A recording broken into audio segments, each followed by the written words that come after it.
Welcome back. Sunday, 4 p.m. It's time for the Recovery Buzz. I'm your host, John. With our panel today, we've got retired Joe, got my co-host Melinda, our mental expert and substance abuse expert. We've got retired law enforcement Dean, and we've got Nurse Jeannie. Today we're going to talk about some stats and some solutions based on 5 issues that we kind of dug into here. Stress, sleep disorders, substance abuse, depression, and suicide, how that affects job performance. We talked a little bit about this last week. When to know if you've had enough, what are the signs. We'll get some great insight from Joe. Welcome back, Joe. He's another mental health. He's got a good background in mental health, so we'll get some insight from him. Again, I'm your host, John, and so let's get right in here. Digging through some stats, I found 27% of officers reported some sort of post-traumatic stress disorder. I'll throw this towards Dean. That being said, I did see on the news this morning there was a ambush-style shooting in Texas. 2 officers were responding to a domestic case, which, as we all know, with these lockdown orders now or shelter-in-place, have been on the rise. So the 2 officers arrive on scene, and probably many things going through their mind with the COVID and how to respond. They get shot in ambush style, 2 injured and 1 dead. And so obviously that would kind of create some sort of ripple effect through the law enforcement community, and the next time somebody gets a call that's fresh in the back of their mind that this just happened. A, do you have any experience with that kind of thing? And B, what is your perspective on how that might be handled in the future? Yeah, I think we talked about the response time for domestics. I mean, domestics are always taught to you at a young age that they're the most potential to be dangerous situation that an officer will respond to. I think with the current situation that's going on, I think officers are responding to the specific events, and I think unlike a lot of the other professions, I think that officers at times don't have the luxury of masking up or a lot of it's reaction. So this throws a whole new element into the way law enforcement is being done at this time. Obviously tragic thing in Texas, but I don't know if they're responding any different. I would probably have to say that most of the officers, when they're responding to a situation, you start to go through that processing of what you're going to be doing, and that comes over time. People are starting to go, okay, what am I looking for? They're listening to the radio, listening to the dispatcher, listening to other officers, description of suspect, what's going on, if there's weapons, there's not. So you got all these things being thrown at you at one time, and you're trying to process of where you're going to park. You're going to park in the alley, you're going to park on the side, you're going to park 3 houses down. So all those is processing as you're going there. Not alone making sure that you're driving there safe, making sure there's kids coming out on the street. So all those things are going through your mind, and I think what unfortunately gets lost is the safety aspect of what's coronavirus or Sure. Whatever, blood or anything like that. But I don't know really. Like I said, answer the question. I don't know if they're responding differently. I do know that I have talked to some officers. I have seen some officers. They are currently, they are wearing masks, and they're trying to do that. And there's probably a lot of old timers that aren't wearing the masks or the rubber gloves, or they're putting them on when they get to a scene or whatever the case is. But it's just one more element added to law enforcement, and that is probably affecting people's judgment.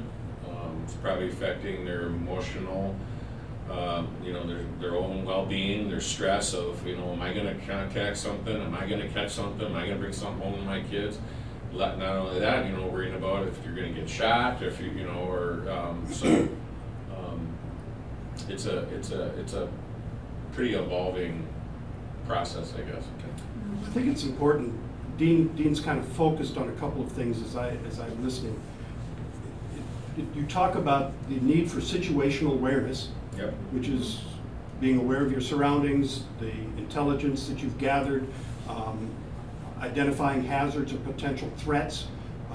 Law enforcement often talks about the importance of threat recognition and dealing with the threat, and it also talks about the training, the underlying knowledge base that you have that protects you or gives you some protection in these kinds of circumstances. All of those things lead to heightened stress. That situational awareness is critical to survival, but it also amps up your system and gets you into a fight or flight or freeze kind of modality. And continued exposure to those levels of stress can be very toxic. Yes. And so, that being said, Joe, I had a stat here. 7 to 37% of firefighters have admitted to some form of PTSD. And so, obviously, job performance would be affected by that. You're exactly right. I think the exposures that firefighters come upon nowadays, EMS certainly the forefront of everybody's concern right now in terms of the COVID exposures and that sort of thing. But before that, years ago, we had concerns about HIV. We had concerns about hepatitis. We had concerns about lots of bloodborne pathogens, and so we ginned up our game. We started becoming much more conscious about the use of personal protective equipment, PPE, the gloves and the mask, et cetera, et cetera. But again, it's just one more side of the equation in terms of what are you exposed to.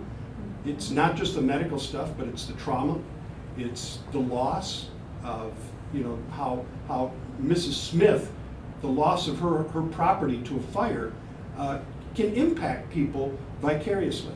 And so we see it in firefighters as well, that the level of trauma that they experience over the course of their career can certainly be impactful.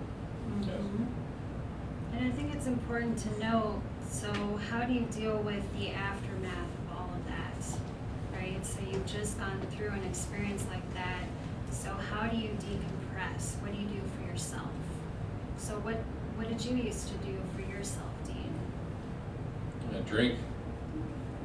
Right? Yeah, got in a bad habit of drinking, and I think in the law enforcement culture, I think we tend to stay and feel comfort in people that are in the same profession, which is not a bad thing in some aspects, but I also,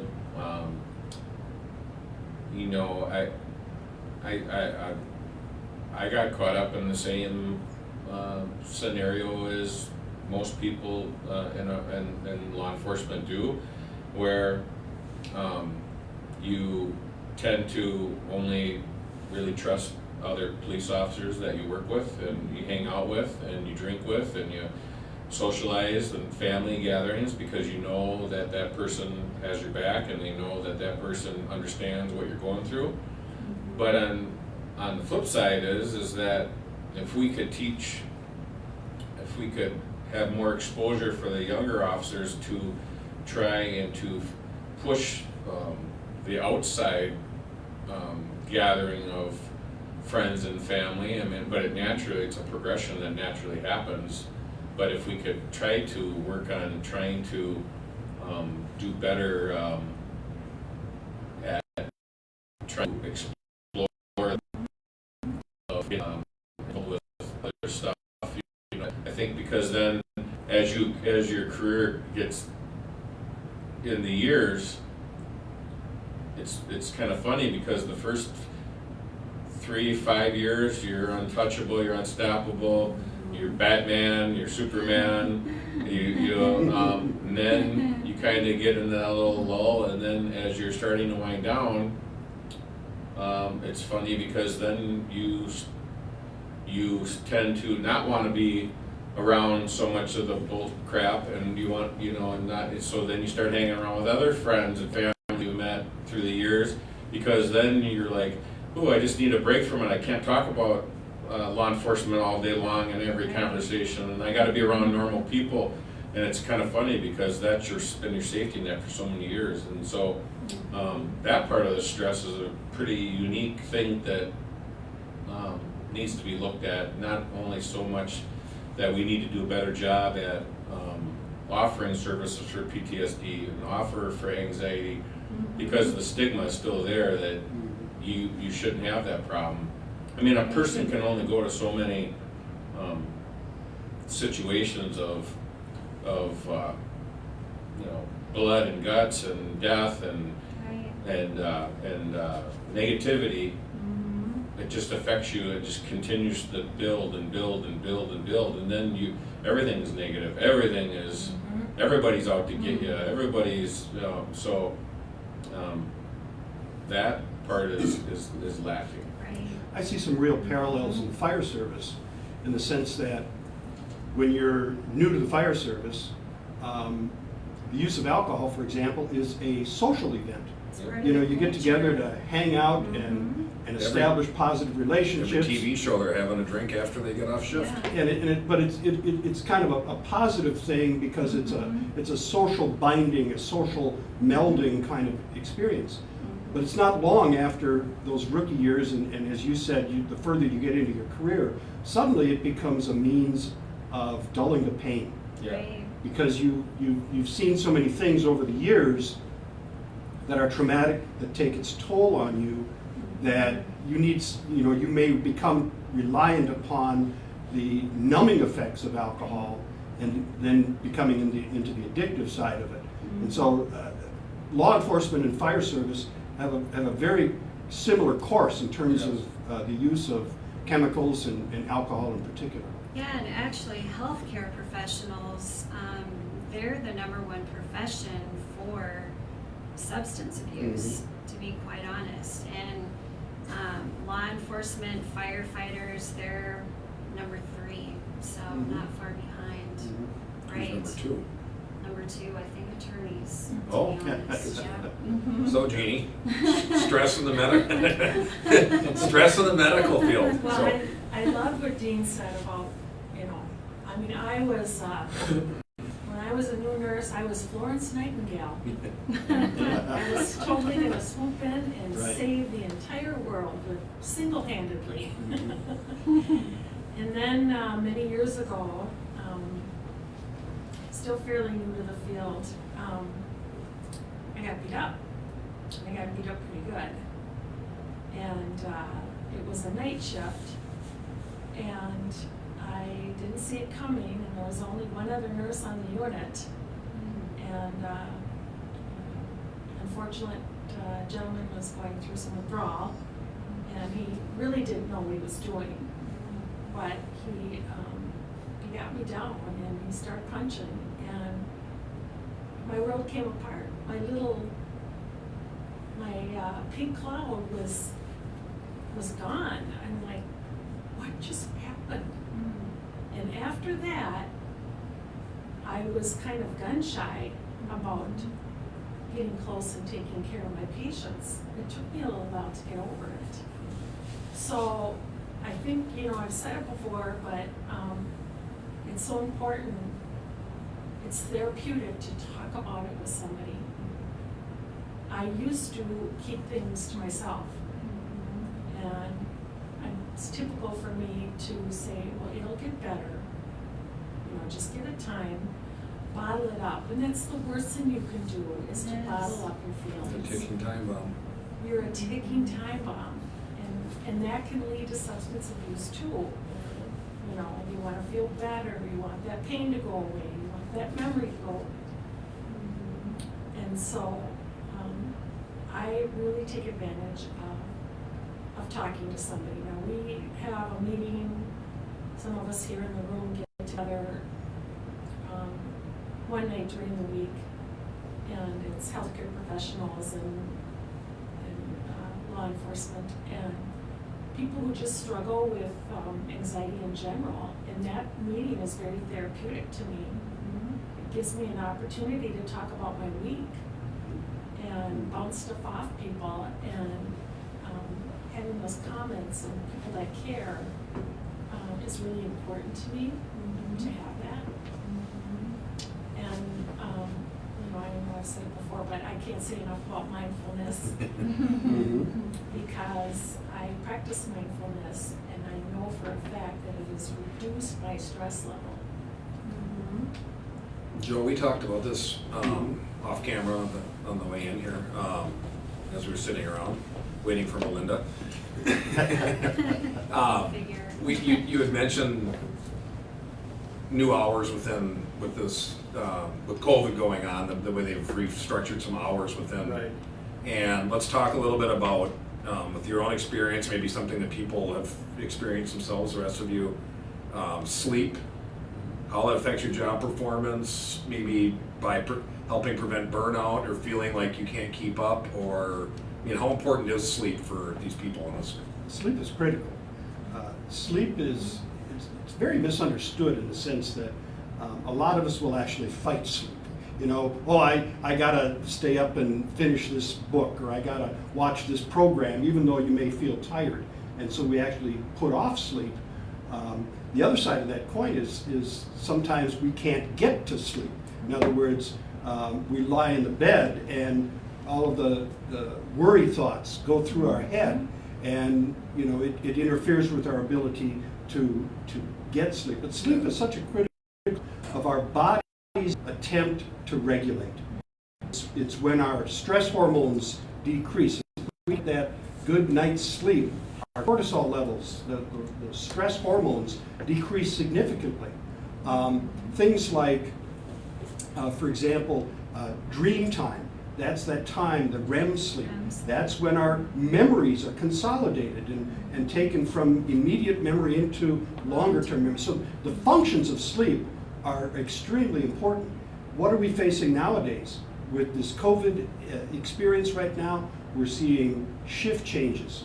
I know law enforcement, for example, has moved to a 5-day straight with 12-hour days, followed by a 10-day period off so that they can check just in case there's some exposure and that type of thing.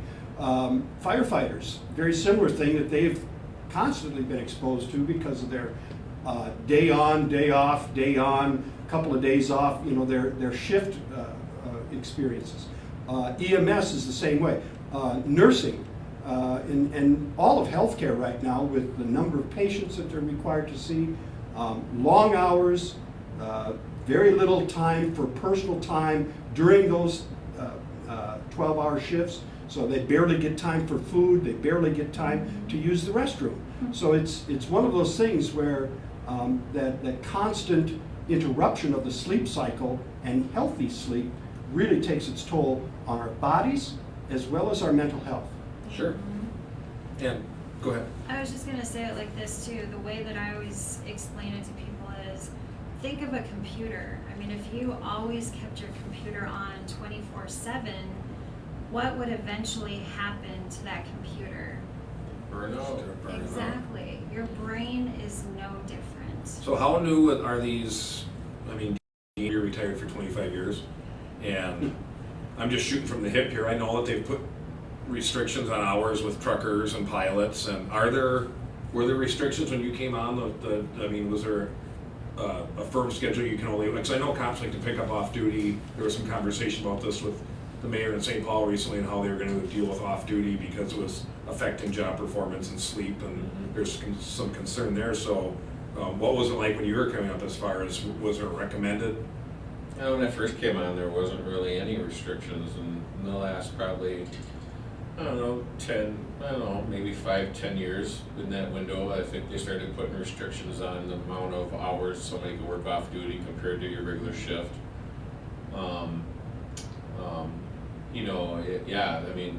That's there again, when you first come on, and they first tell you can work an off duty shift and it's good money and you burn yourself out, and that only takes about 2 or 3 years of that, and then you're going, ugh, and so yeah, just, I mean, the grind of just the regular shifts, I mean, I think when I first came on, I think we did like a 6 on and 2 off. And you got like, every month you got a weekend off. These were 10-hour shifts? Them were 10-hour shifts, yeah. Okay. And then, That's a lot. yeah, and so you felt like you're at work all the time. Right. So, but they've done a better job for a while there, I did the power shift, which was a horrible shift, like 6:30 at night to 4:30 in the morning. And you felt like you'd never seen anybody, you couldn't go to family gatherings, you couldn't do it because you had to work, and then, but it was the fun shift, Yeah. That's probably also the worst shift, right? That's when all Yeah. the craziness happens. It's when all the action happens. Yeah, so that's what I said, it's the fun shift, so. Which is why officers tend to gravitate to it, Yeah. because that's what they hired on for. Real, They right. wanted to see the action, they Yeah. wanted to be the superhero, the Yeah. cape wearer. Yeah. Do you know anything specifically through what you've learned and what you teach about how sleep does affect job performance? I mean, what are some physical deteriorations from not having enough sleep? Oh, well, it definitely can impair your mental awareness. I mean, we know that, your physical abilities. I mean, it really can disrupt pretty much everything. I mean, Judgment, judgment. decision-making. And you had mentioned cortisol levels before and how important Right. that, of a hormone that plays in multiple functions in your body. Right, Mhm. right. And I think, Absolutely. you probably, I don't know what you guys seen in your study, and I don't know, Jeannie, and yours, but probably in the last year or two, dealing with Melinda, I think in all three of our professions, I think, and I've heard some pros and some cons to it, and I've heard so my point is, I think our professions need to get to the point where we are mandated to go to see a psychologist or a therapist Mhm. based on the stuff that we do deal with in the multiple factions of the stress and anxiety and the trauma that we see. And I heard the cons to that. I heard people say, well, you can't force me to go see a therapist. I don't need a therapist. But a lot of those people don't even realize they need a therapist or they need to see somebody. And, some of the stuff I've read is, well, geez, I don't know if the city can do that. Well, they mandate us to go to a training. Mhm. They mandate us to go to, domestic training. They mandate us to go to training for our license. So why shouldn't that be part of the process of mandated? Because that's the core of what's happening to officers is the stress, the anxiety, the drinking, the PTSD, the suicides. That's the core of what's happening to us. I mean, but they don't have any problem sending you to training to, oh, we got a new update on, you can't handcuff somebody that way. You can't, you can't use this body strike. Well, we got to have some more training on it. Well, why don't you send us to refresh our brains? Right. Sure. It's so much better to be proactive than reactive, in Yeah. my opinion, right? It's a really good point. So Jeannie, I did some more of my research. I was reading that, I've got it right here, this was from the LA Times. The substance abuse, and maybe Melinda would know more about this than me, I'm just gonna throw it at you, see what you have to say. General public can range from 8 to 10%, while an estimated 15% of physicians are substance abusers. That being said, it also, in that article, said that a typical, I think they said up to 30% of medical workers had experienced some form of stress-related burnout in their first 3 years on the job. So, and 1 out of 4 doctors had second thoughts about even being in the profession after 1 to 3 years. I would believe that. That seems like a true statement to me. I have a lot of colleagues and there's a lot of situational stress. And I think Dean brings up a good point. that to be proactive, maybe get some more, you know, when we have a bad situation, when we've lost a patient, we're supposed to have a debriefing, but we don't always have time to have that. Sure. And that's really difficult. Taking time for self-care Right. Exactly. becomes an economic issue. Because Exactly. who's gonna cover your spot while you're taking care of your own mental Right. health needs? When I worked in the ER, which I did for many years, it was, you know, a trauma would come in. It's like, okay, everybody knew their role, we're trying to save the patient. And then, you know. Go on to the next one. Go on to the next one. Right. And the next one might be just, you know, a small laceration, or somebody coming in with a complaint about a cold or flu. You know, something that is not anywhere near the level of intensity, and you're still coursing with all of those stress response Yes, you hormones are. that you utilized and relied upon during that trauma intervention. And now all of a sudden, you're dealing with something very mundane. It can be very, very frustrating. And you didn't have time to decompress or to take care of yourself.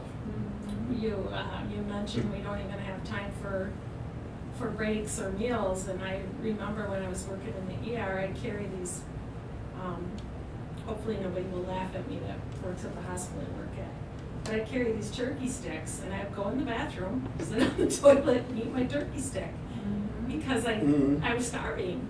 I was, Right. you know, getting shaky, and there just wasn't time for a break.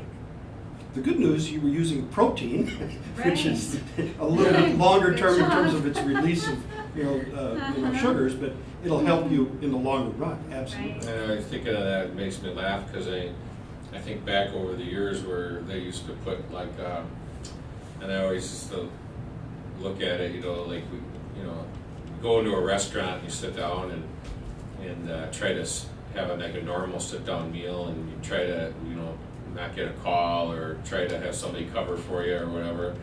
And then you hear people complain, oh, those cops are at the restaurant for more than 45 minutes or an hour. And it's like, do you realize that you just had somebody throw up in their car or pee in their car, and there's blood all over, and it's like the last thing you want to do is pull your lunch pail out and eat in your squad car? Or now they're finally getting better at, you know, they're making some lunch breaks, but the last place that you want to do is go eat with a bunch of the cops that you just were in with, you know. And so I laugh at that. You know, you're in the toilet eating a turkey thing. It's like, really? I mean, we're human beings. I mean, normal people sit down with their family or a friend, you know, have a meal, and you know what I mean. And I've seen it in the fire service where citizens will complain about a fire truck pulling up or an ambulance pulling up at a grocery store where they're going to get their groceries for the meal that they're going to try to go back and cook at the firehouse, because it's a waste of taxpayer dollars. Right. Well, they don't realize Right. that And they're on realize duty. they're every 24 hours, right? And everything will drop if the call comes in, you know, Oh my so. goodness. So we've got a sponsor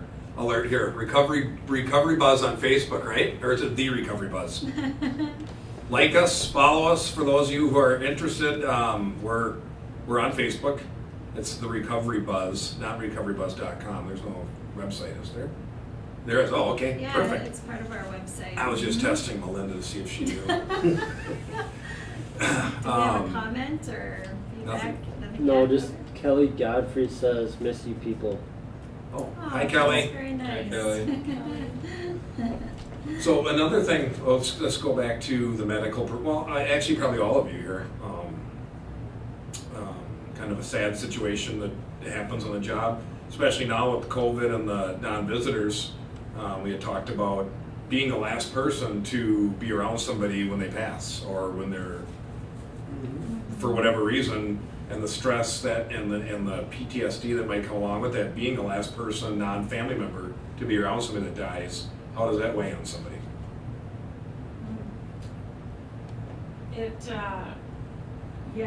can be very difficult.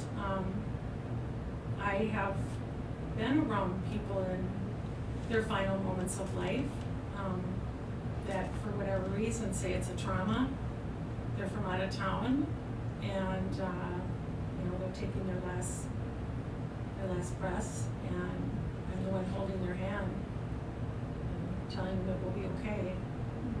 And it's very difficult. It does weigh on you. But then again, like we talked about earlier, I got a guy with chest pain next door, and once that's over with, I gotta go take care of him. So again, it's having those debriefings, getting an opportunity to talk about it, getting an opportunity to self-care. Those things are really important. And I mean, I care very much about my patients, I really do, but you almost become robotic, like you have to get the job done, you have to get the blood drawn, you have to get that IV going, you have to get them off to x-ray, you know, so on and so forth. I mean, you look at you look at all three professions, and you look at your guys' profession, we have a loved one in the hospital, we leave the hospital and we go, oh, thank God those nurses are there gonna take care of mom or dad. Yeah. And I can go home and sleep because the nurse said, hey, don't worry, why don't you guys go and get some rest, we got this, we'll, take care of them. Firefighters and EMS, hey, we, had the rollover, but we saved you saved your son, and we, gave him CPR and brought him back to life, or, we put that fire out, we saved the, got those kids out, the cops, it's putting their life on the line, doing, same stuff, and all the things that a lot of people take for granted, and I always gotta tell the story about the, over the years, and this shout out to the firemen and the EMS, the cops and the firemen always had that, it's like, oh, firemen are sitting around having Sunday dinner, watching football, and we're out here taking all the calls, but the gratitude that I have, and I know a lot of cops feel the same way, is and the firefighters and the stuff have the same towards the cops, is in St. Paul we have the luxury of having a full-time, unlike the suburbs, and a lot of times I can remember thinking over the years going, oh, thank God the firemen showed up, or thank God the paramedics got here, because I don't want to deal with the guy's arm that's cut in half, I don't know how to. Firemen, hey, they're going, whew, thank God the cops are here, because I got to do this, but I can't, I don't want to deal with the guy who wants to fight me. So, or what I mean, and it's so intertwined, all of our jobs, and we drop off a patient for mental illness and going, whew, thank God, Somebody else's Jeannie hands. can deal with it, and the doctors, and we go on to the next one. So that's a shout out to all of our professions. Right. And the thing that I was listening to when Jeannie was talking, and what you were saying, we all fight very hard to prevent death. We're all in the life-saving business, and we do everything within our powers. And when somebody dies, it's a failure on our part. We perceive it to be a failure on our part, even though it's part of a natural process. If you think about it, you have to depersonalize in order to preserve your own sense of competence. You can't win them all in that sense. It's different when you're present for the death of a loved one. I've been present at both of my parents' death, and that's a very spiritual thing. It's a very intimate thing. I had the support of family members, during both of those experiences that carried us through the grief and the trauma of that loss. Not so with a stranger. Not so, even though they may be a patient or a client or whatever. We have to kind of separate ourselves from that individual in a sense, because otherwise they become notches. How many deaths can I take before it takes its toll on me? And so we kind of protect ourselves, but still the stress is there. Yeah. The stress is there. And so, with the stress comes what, the stress tolerance, right? That's a skill that people need to learn. So how do you go, well, you're gonna have a coping skill, right? Or a word do DBT? Why don't we introduce that now? Yeah, I was actually gonna talk about improving the moment. Oh, I well, don't it's know if kind of the that- same if that thing. fits Let's talk so about that. much with what we were talking Talk about about, that. but, we can switch gears if there's something that you feel would be more appropriate. No, Let's talk about it. What do you think? well, we talked about, being able to, we were kind of on the topic of, you guys in your professions go from call to call to call many times, and sometimes you get bad call after bad call after bad call, and you need to figure out at the end of your shift how to normalize your life, right? So, Well, what he was saying too earlier, but just what he said about, it's so, I've been always trying to figure out myself when it comes to that, but I also was present with both my parents dying with, and strangers and babies, and so I don't know. It's sometime it's really weird because at some time or at some point you have a certain numbness to it, and people go, "How did you just your adrenaline takes over your fight or flight, and you just do it," and then another situation, you're a mess because it affects you a different way, and it's all those different situations. I mean, I remember many years ago, blizzard outside, squads could barely get down the streets, and St. Paul's been notorious for horrible plowing and horrible plowing, and so I remember this situation where we got called down. A gentleman was wife called. He was having chest pains. He was on a heart attack from shoveling snow. And I remember it took us forever to get down to this call, and the fire personnel were called to. By the time we got, the guy was deceased, and it probably had taken us probably 25 minutes to get there, 30 minutes to get there. And seeing the wife crying, the body laying in the living room, it made me mad, the fact that we couldn't get there because of the snow. sure.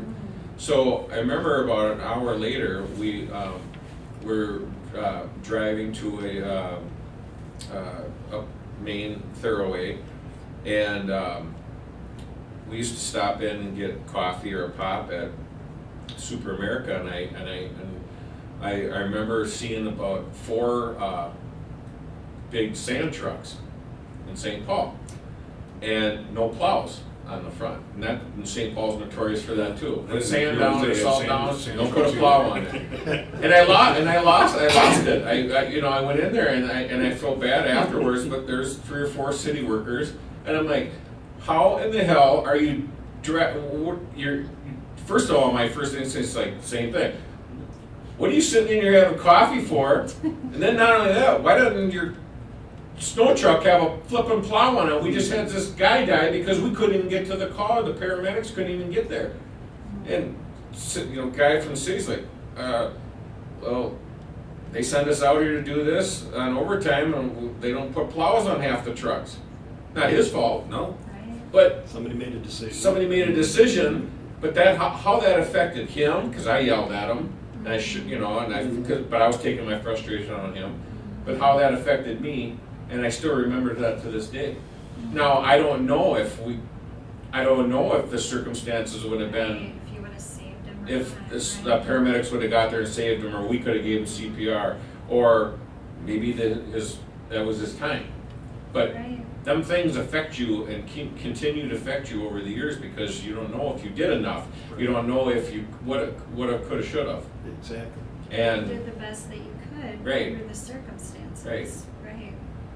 but nobody prepares you mentally for that. Right.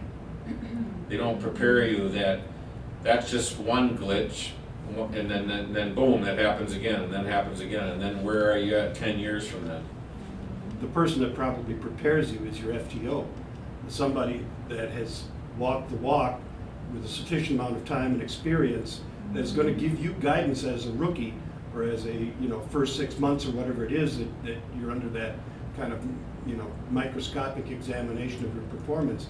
In the fire service, we have it with the senior members of the department, you know, that aren't officers. They are the experienced ones who you know, provide those nuggets. I would call them nuggets of information because they're like gold. They're invaluable in terms of shaping your career and building resilience. So that, you know, the first time you're exposed, you've got somebody with experience there to support you through that. Yeah, I know, I always laugh, my kids laugh too, it's like, you know, we've seen the death and destruction and the blood and the guts and the dead bodies. I can't watch a surgery on, I couldn't watch somebody given a knee surgery, and they're like, you've seen a lot of that stuff, and I'm like, I can't watch it, and it's weird, the mental part of it, how, you know, and I mean, you think that you can handle that. But those are the kinds of things that trigger Right. some of those old experiences, those old traumas that you've experienced over time, and something as innocuous as a film on the television will trigger that back up and bring you right back to that past experience. That's So- a good point, yeah. Why don't we talk about, since we're gonna do a coping skill, maybe Melinda could offer, we talk about de-stressing a situation like after a shift or having me time, but that's for like something in the moment. Now, you're obviously retired, and you don't come into those situations like you used to.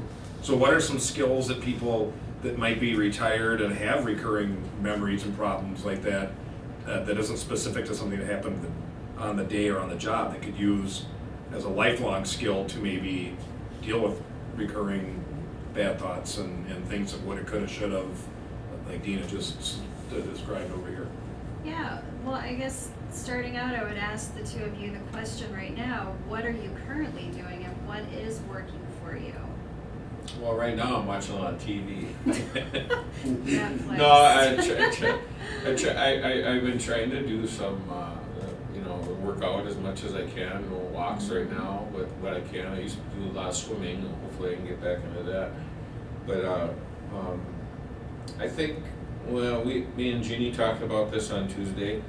I've been trying to focus on not so much of the negative and so much of what I can't do or what things that I can't, but trying to trying to focus on being in the moment. I described as being up at the cabin and feeling sorry for myself because I wanted to, you know, maybe you know, have a drink and just be feel like I'm normal. But then when I was driving back from the gas station, I told Jeannie I ran into a bunch of deer in the ditch and pulled over, seen all these deer, watched them for a little bit, took a few pictures, and then just trying to go, what a cool moment that I got to see all these deer and huddled in there and being up north in the woods and, you know, and trying to, you know, focus on being in the moment as far as going, wow, that's a pretty cool gift that that a lot of people don't get to see. And Well, there you go. Then improving the moment does fit. That was the original coping skill that I did want to talk about today. So just the little nuggets, as Joe would say, right? Yep. So just focusing on more of the positive in the moment, just noticing all the goodness, all the miracles that are happening around you. Just like you said, the deer in the ditch. I mean, how cool is that? Just stopping and smelling the roses, so to speak, right? being with the kids and enjoying, being with the you know, kids, yeah, right? yeah. Listening to their laughter. Yep. Noticing the sunsets, engaging all of your senses. So in a sense, it is kind of like mindfulness because you are present and fully in the moment. But just noticing all the goodness and all of life's little pleasures and wonders. That's really improving the moment. I'd like to just Go ahead. tell a quick anecdote. My daughter laughs at me because I am fascinated by the squirrels and the birds Sure. in the backyard. And I remember distinctly after my father retired, he started doing these things. He built little traps and little things, not traps, but little gizmos I've for done the that squirrels. too. You know, because they were Obstacle so courses. entertaining. So it's a matter of getting back into Simple. the outside, Yes, the nature. bigger, broader world, and recognizing nature. You know, this week the governor just allowed golf courses to open. Yes. And you know, truth Good is shit. telling, I do work at a golf course, but the other side of that coin is it's extremely relaxing and refreshing to people to be outdoors. Absolutely. You get outdoors, you get some exercise, Vitamin D. you get some sunlight, you get all the benefits. Even though I'm a terrible golfer, you know, and I see it's a nice trip in the woods for me. Yeah. You know, or on the beach. The point is the fact that you're outside and you're engaged in a social conversation. It's all about presence. It's all about being in the present. Right. And nature's available 24/7. Mhm. It's always free, and it's always right outside your door. You don't have to go far. Jeannie, we've talked about it before. I mean, other than dealing with stressors on the job, how about day-to-day life? What kind of coping skills or DBT or something you've learned or read or? Well, I really have learned a lot from, there's a couple things. Of course, living in the moment is huge. One of the things Melinda taught us was to engage your senses, and I have to say, I'd sit down watching TV, eating my dinner. Oh, that's interesting. Not even paying any attention to what my dinner was or what it tasted like. Just shovel it in, and then so I can make my Sunday. Let's be truthful. Dessert is stress It's my spelled dessert. backwards. But learning to stop and engage my senses. I never used to like candles. I like candles now. I love the smell. That's, you know, my sense of smell, my sense of taste, my visual sense. Just changing those things. The other thing that DBT taught me was very beneficial was when you're worried and tired and you're going down that road and you got stinking thinking going on, you have all those thoughts going on in your head, is to change the channel in your head. Yes. So literally, I have a remote in my head Yes. and I have a TV screen in my head. Yes. And when I That's start so thinking helpful. about, oh my gosh, you know, what's gonna happen to my son, you know, he's gonna get the coronavirus or anybody I love and care about, I change that channel to a different visual. And I do it a lot during the day. It's kind of, I since I've gone through my rehabilitation, so to speak, and learned these skills, it's kind of, which I never used before. I was always, you know, oh my God, this is going to happen. What if this? What if? We're gonna, this is, you know. And now that I've learned to kind of live in the moment and to stress and these other skills, coping skills. It's amazing to me to learn that people that don't use those, how much of that is actually out there in the world. Like people are so paranoid and nervous and what's going to happen instead of checking the facts, living in the moment. Right. And it's important because, again, it all relates back to stress. Stress relates back to lack of sleep. You know, the snowball effect of chemical abuse, substance abuse.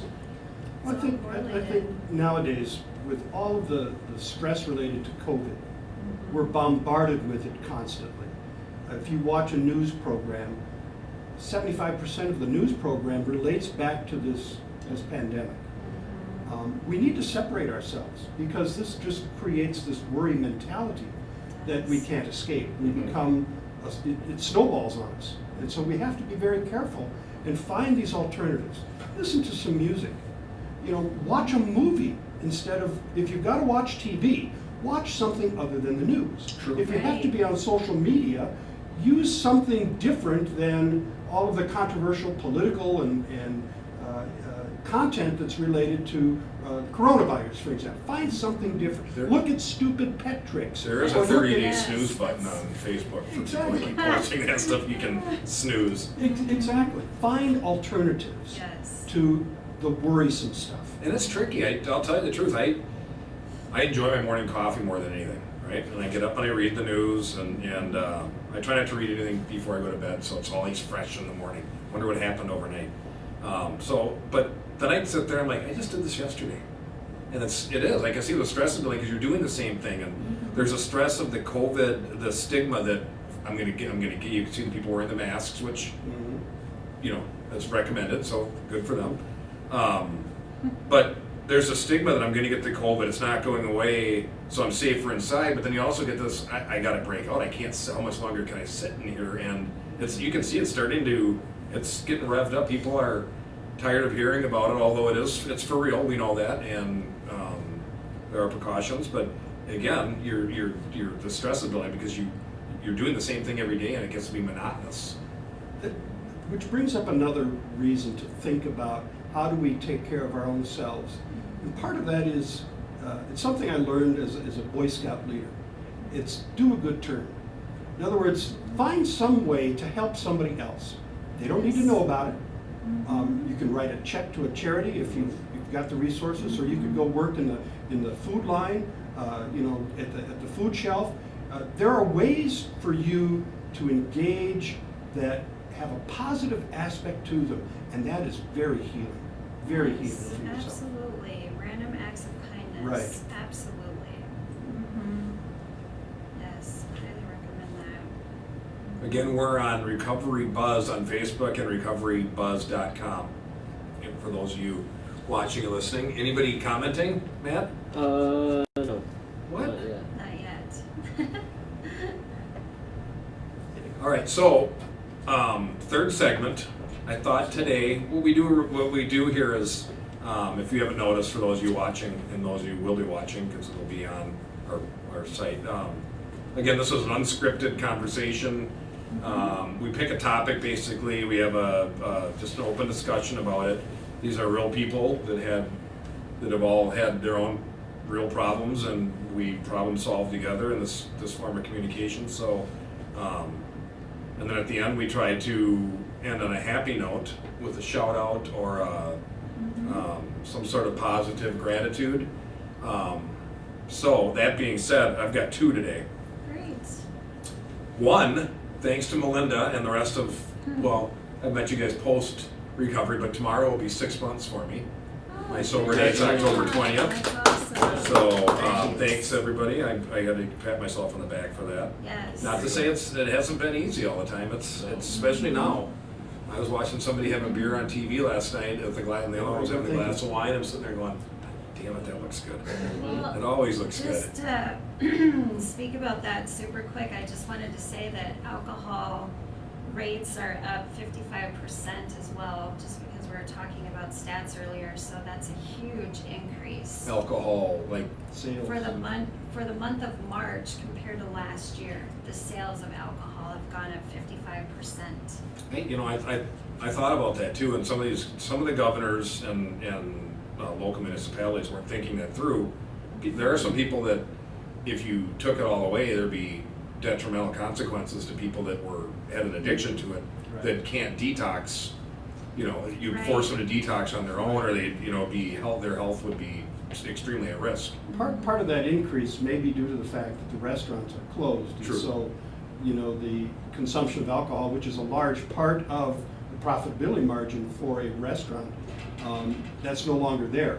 And so people are They're having getting to takeout. find their alcohol from a liquor store as opposed to dining. Yeah. So that may be an artifact of that. But the other side of the coin is, they're starting to suffer some serious cabin fever. True. Well, yeah, people are out of work and People are they're. stressed, they're not working, They're self-medicating. What else is there to do? self-medicating. Yeah. And so we have to be cognizant of that and, again, recognize it and support those people that are struggling. Sure. That's why it's even more important for us to take care of ourselves, because it's Absolutely. even harder. I've noticed that. Mhm. We're back live again. Okay, back to my second one, and then we'll pass it around here. I'm giving a shout out to a nurse, Jenna Barbieri, who's, I read this online today. She's on the front line of the COVID-19 outbreak at Lowell General Hospital in Massachusetts. And she's been printing out family photos to bring comfort to the sick. She launched her plan after being the last person one of her critical patients saw before she was dying. So that Jeannie had talked about last week, I'll hold your hand for you. I mean, these people don't have anybody else there, Yeah. and their family can't see them in their time of need, so she's bringing in family photos and offering so they can at least get a look at their family. So I want to give her a shout out. Thanks for that. That's sweet. That's very nice. I want to shout out to all the specialty nurses who are being furloughed at this time, and a lot of nurses who the media is portraying that the healthcare system is overwhelmed, but 70-some% of our nurses in the state of Minnesota are specialty nurses who are being asked to take days off without pay, and so that's my shout out to all you nurses, including my wife and her staff and different people that are being also affected by that. Yeah, thank you for saying that. There's a lot That's cool, right yeah. now. I just want to shout out to, I have a special needs son, his name is Anthony, and he's such a delight, and I just want to shout out to him because he's, in these trying times, he doesn't quite understand the seriousness of this. He wants to meet COVID and beat COVID up. Bless his So- heart. That's awesome. Just those sweet, innocent things that come out of his mouth fill my heart and my soul. Yes, So, Awesome. Awesome. very blessed to have him. that's great. My shout out is to the many former colleagues that I work with, the teachers in this country, who have taken on a complete, total new role in Yeah. terms of teaching through the miles. Yes. They're disconnected physically from their students, but they're still connected where it counts. They still have their hearts wide open to help in whatever way they can, in spite of all of the obstacles. And I think they are true heroes for what they are attempting to do. Absolutely. No, I agree with that completely. I Yeah. know they've had to make a lot of adjustments with the way that they're teaching, and they're just, they're rock stars right now. And I too would like to give a shout out to all the people in my profession, because they are still working around the clock. We are busier than ever, and we've had to make a lot of adjustments with the way that we're doing everything right now, and it hasn't always been the easiest, but we're doing the best that we can. So I just want to say thank you to everyone in my profession, and keep up the great work. We're trying to help a lot of people right now, so thanks everyone. I'd like to give a final group shout out to our handsome producer, Matt. Yeah. He's here. Come on, say hi, Matt. Come on, say hi again, Come on, you Matt. gotta come out Try to with get it. some new viewers. Oh gosh. Come on out, Matt. All right. Good job. Well, this concludes, I'm getting better at this. This concludes our episode of the Recovery Buzz. Remember, we're here every Sunday at 4 p.m. We have 2 panels. And again, it's just a non-scripted, kind of helpful conversation, we hope. There is help out there if you need it. There's living proof right here. Some of this helped you. Remember, the number one thing you need to do, and Melinda told me this many times, you need to take action, whatever it is. You've got to, if you need help or feel like you need help, you've got to do something. Pick up the phone, call somebody, talk to a friend. Sitting there alone and stuffing it down inside is going to make things worse. So that being said, I would like to thank my panel today, Nurse Jeannie, Dean, Fire Chief Joe, thank you for your insight again, and my co-host and expert on many topics. She wears many hats. And she easily too. And thank you to our, Yes, Oh, yeah. thank you. he does a wonderful job. We're getting better. We'll see you next Sunday. Thanks. Peace out. Thank